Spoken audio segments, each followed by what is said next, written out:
where the rain meets the silence. Learn English through deep listening. You thought fluency would come with repetition, with apps, with rules, with the perfectly structured sentence. But none of that prepared you for this moment, for this silence, for this space between the words, where English lives in ways no textbook ever told you. You're not here for grammar. You're here because something inside you knows that to truly speak a language, you must first feel it. This is not a class. This is a pause, a breath, a heartbeat in the rain. You're not sitting at a desk.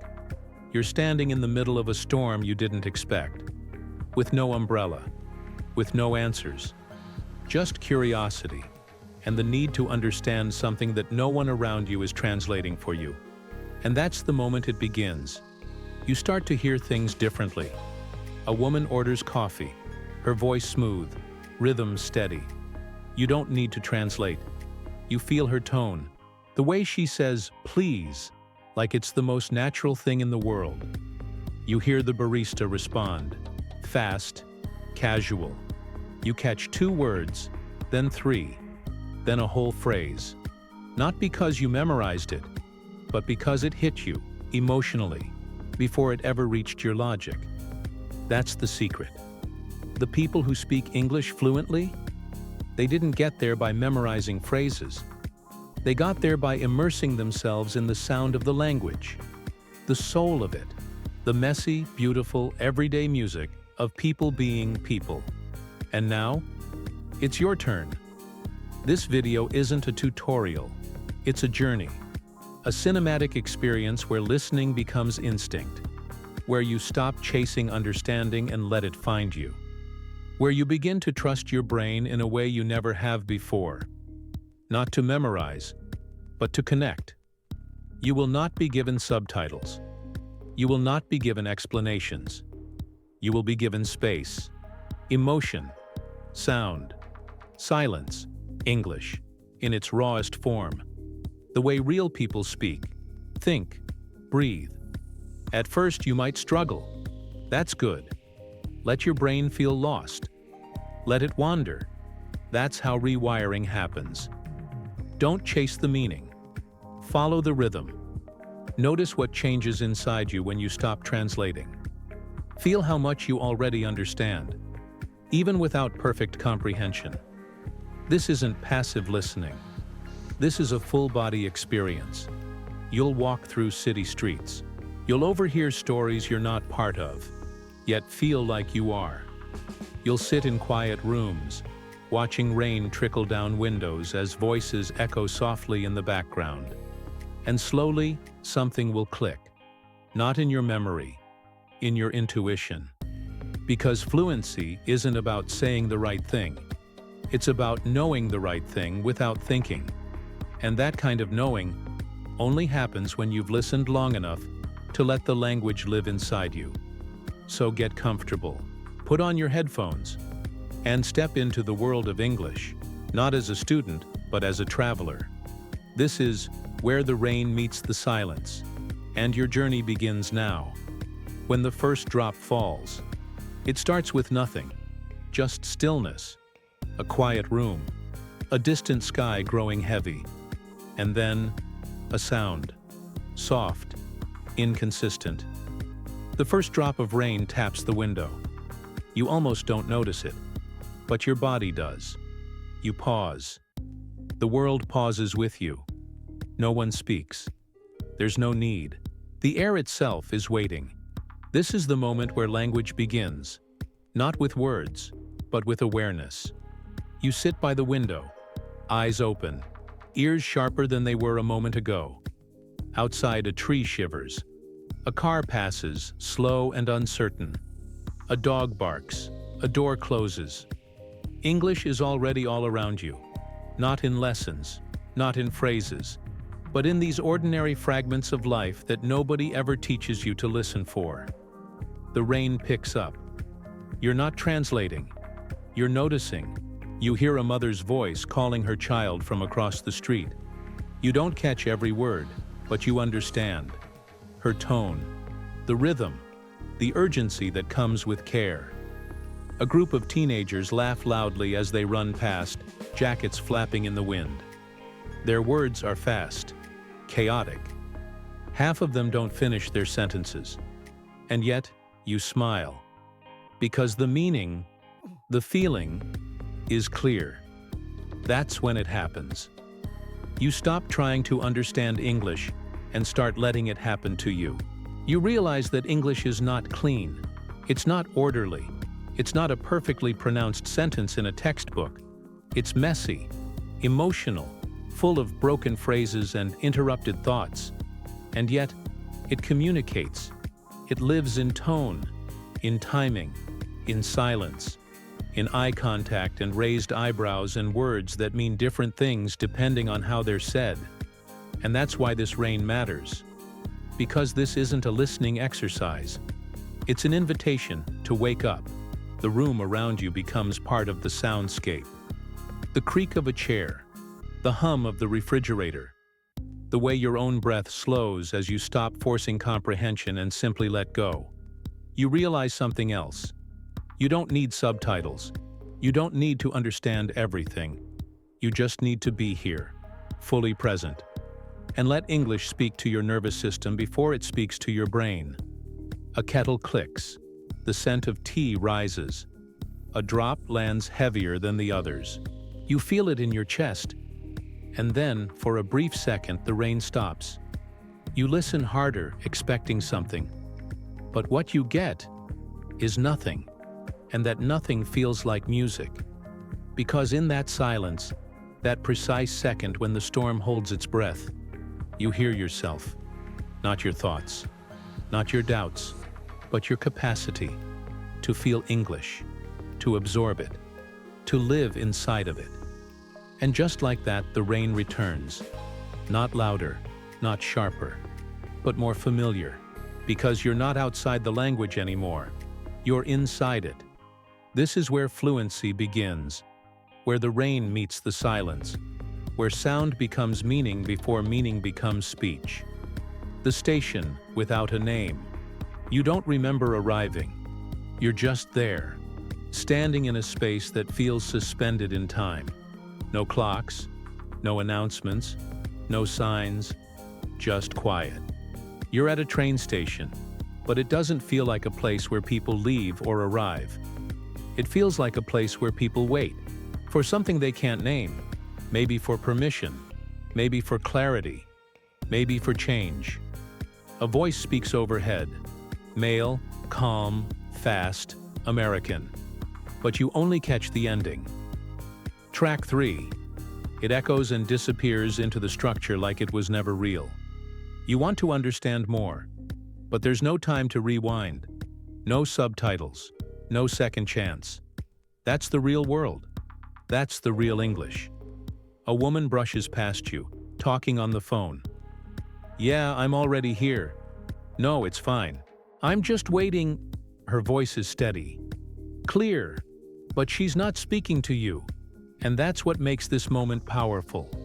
You're not being taught, you're being exposed. Exposure is the birthplace of fluency. Not repetition, not explanation, not memorization. Exposure. Another man nearby checks his watch. He sighs, deep, frustrated. He mutters something like, "It's always late," but you're not sure. Still, you feel what he meant. You felt the rhythm of complaint, of familiarity, of expectation lost. Your brain fills in the meaning, even without full understanding. You start to notice how people speak in layers. There's what they say, and there's how they say it. And it's the how that gives you access to understanding without effort. The announcements return. Southbound train to Camden arriving in 5 minutes. The sentence is fast, clipped, confident. It's not pronounced clearly. But the more you listen, the more you predict.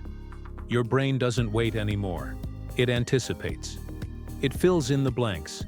It learns the music of the sentence, not the structure. That's the rhythm of real fluency. It's not clean, it's not slow, it's real, messy, human. You watch as a girl walks to the edge of the platform, headphones in. She's mouthing something, maybe lyrics, maybe a conversation she's had 1,000 times in her head, maybe the thing she wishes she'd said earlier. Her English is silent, but it's still speaking to you. That's what fluency becomes. It's not just about speaking aloud. It's about feeling at home in the language, even in your thoughts, even in the silence. You hear a laugh, a soft, "Hey, there you are." Two friends hug. They don't speak in full sentences, just fragments. "Crazy morning. Tell me about it. Coffee?" Always. No grammar textbook prepares you for this kind of speech, but your brain does, if you let it.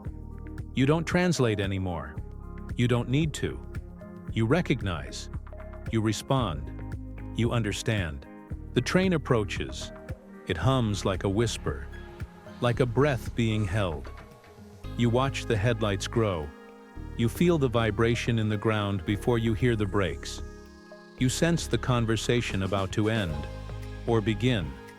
Language surrounds you now, not like a wall, like water. You're in it, floating, absorbing, learning without trying. And when the doors open, you don't feel panic. You feel peace. You may not know every word, but you know enough. Enough to step forward, enough to board, enough to trust that your ears and your intuition are finally fluent in ways your memory never could be. What the silence was trying to say. The train moves, but you don't hear it anymore. You feel it in the way the air shifts, the lights flicker, the vibration settles into your bones. You're no longer focused on the world outside. You're focused on the rhythm within, the one you didn't even know you had, the one English had been knocking on all along. There's no music, no instructions. Just space, and then silence. Not the absence of sound, the presence of listening. Someone near you clears their throat. Another taps their foot. A child yawns, stretches, whispers, "Are we there yet?" But no one responds. Not because they didn't hear, but because they felt what was said. That's something they never told you about fluency. It lives in the silence between responses. The more you try to understand, the harder it becomes. But when you sit in silence, something strange happens. You begin to receive the language instead of chasing it. Your body leans into it. You're not translating anymore. You're experiencing. You look out the window. The world is passing, frame by frame. Fields, buildings, rain against steel. No one describes it to you, but still you narrate it, internally, almost instinctively, in English. You don't think of the right words. They appear. Quietly, naturally, as if they've been living inside you all along, just waiting for the silence to call them out. The train stops. A man gets on. He's on a call, speaking fast. "Yeah, I told her already." "No, not yet. I'll be back around 8. Depends on traffic." He's not trying to be clear. He's being real. And still you understand. Not every word. But the mood, the urgency, the way English dances when it's not being watched. That's the moment it clicks. Fluency isn't something you build like a house. It's something you let in like sunlight. You start to notice the space between the sentences. How one person pauses before saying, "I guess?" How another exhales softly before, "We'll see." How the silence after "I don't know" says more than the phrase itself. This isn't something a textbook can teach. This is human. Language is not grammar. Language is emotion, intuition, timing. A woman across from you is texting. Her lips move slightly as she rereads her message. Then she says under her breath, "Too much?" Not to anyone, just to herself. But you hear it. You know what she means. You know because you felt that before. and now your mind is wired to feel it in English. The silence is not empty. It's full of clues. Every sigh, every gesture, every unfinished sentence. It speaks. You close your eyes again. Not to sleep, but to listen better. The wheels on the track keep rhythm. The lights above flicker with the pattern of the tunnel. You hear a gentle announcement, muffled and rushed. Next stop, Ashfield. You've never been there, but the way it was said makes you curious. That's what English does when you stop demanding meaning and start inviting it. You realize that most of your life, you were trying to speak English by building towers of memorized phrases, perfect sentences, rehearsed scripts. But no native speaker talks like that. They pause, they mess up, they repeat, they feel. You're not studying anymore. You're witnessing. The silence after a sentence tells you if the person is nervous, bored, excited, heartbroken. The silence is the message. And now you hear it. You finally understand what no one told you before. The most powerful part of English isn't spoken. It's felt. And you're feeling it now, deep in your chest, like the train engine warming up before the next departure. Somewhere between two worlds. The train is still moving, but you're not watching the landscape anymore. You're inside yourself, drifting, between sounds, between meanings, between the person who used to fear English and the one who now lives inside it. You're not fluent, not yet, but you're also not lost. You're somewhere in between, and that's where the real transformation begins. A man next to you pulls out a newspaper, not a phone, not a tablet, a paper. You glance at the headline. Something political, something tense. You don't understand every word, but the tone, it bleeds from the font, heavy and sharp. He grunts. Same old story. It's not addressed to anyone, but it hits you.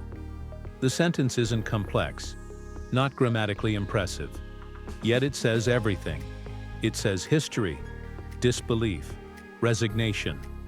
It's a sentence a learner might skip, thinking it doesn't matter. But here, in context, it carries weight. That's the secret no course teaches. Language isn't measured by length. It's measured by impact. The simplest lines are often the ones people carry for life. You reach for your phone, not to check messages, not to search definitions. You open a blank note, and for the first time, you write what you heard. Not to study, just to capture it, just to let your brain touch it again. Same old story. You type it, you whisper it, you own it, and now it's part of you. The train slows. Another stop. The door opens. No one gets off. A few get in. Among them, a woman in a green coat holding a plastic coffee cup. She looks around, finds a seat, exhales with the kind of breath that only comes after finally making it. She says softly, "Barely made it," then sips. And in that moment you realize something. You could have said that, not perfectly, not confidently, but truthfully. You've heard it before. You've felt it before. And now it's yours. Fluency isn't about knowing every word. It's about recognizing them in the wild and realizing you belong there too. You look around, no one is teaching. No one is correcting. But you're learning faster than ever. Because now, your brain is not on defense. It's not filtering. It's receiving, adapting, becoming. You think of how many years you spent trying to memorize English, and here you are, absorbing it like breath. Another voice, distant but warm, cuts through. Mind the gap. You smile. You've heard it in movies, in apps. But here, on this train, in this moment, it's different. It's not a phrase. It's a presence, a real thing, a real place, a real caution. You don't need subtitles for this. You understand because you feel the space between the platform and the door. That gap? It's not just physical. It's the space between you and the language. And now, It's smaller. You're crossing it. The train speeds up again. Trees blur. Buildings rise and fall like waves. Conversations continue in pieces. Some loud, some whispered, some only in body language. Yet all of them speak to you, even when they're not for you. This isn't practice anymore. This is life. And life doesn't slow down so you can understand. It invites you to keep up. Not perfectly, but authentically. Somewhere between the silence and the noise. Somewhere between the unknown and the familiar. Somewhere between yesterday's self and the one forming right now. You're becoming fluent, not by mastering the language, but by letting it master you. The voice inside your mind speaks English now. You step off the train. No one waits for you. No signs with your name. No familiar voices. But you're not afraid. You stand there, surrounded by murmurs, footsteps, passing wheels, and brief glances. And somehow, it all makes sense. Not because you understood every word, but because you've changed the way you listen. It's not about catching everything. It never was. It's about connecting. To moments, to tones, to intentions, and now, to yourself. There's a strange quiet inside your head. Not empty, just different. Because the noise of confusion is gone. The pressure to be perfect has faded. And what remains is something you didn't expect. An inner voice, speaking to you, in English. Not rehearsed, not rigid. It breathes, it reacts, it wonders. And suddenly you realize, you're not translating anymore. You're not converting thoughts. You're thinking with the language.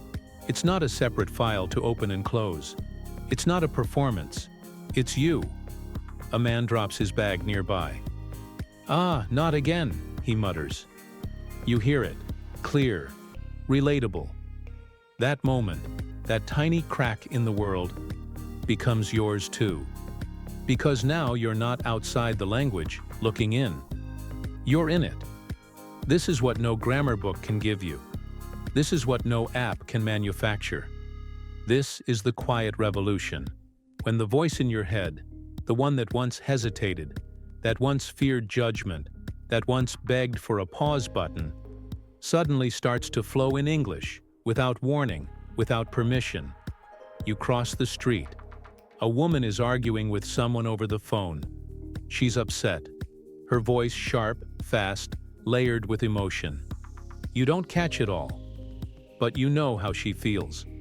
Because now your listening isn't just through your ears, it's through your nervous system, through every muscle that once tensed up at the sound of native speech. Now relaxed, now receptive. You hear music playing from a cafe, an old jazz tune with scattered lyrics. Gotta find my way back home. You smile. The words don't surprise you anymore. They land where they're meant to. It's working. Not because you memorized, not because you studied harder, but because you stayed still long enough to let the language speak to you. You think back to when this journey started. Maybe a week ago, maybe a year ago.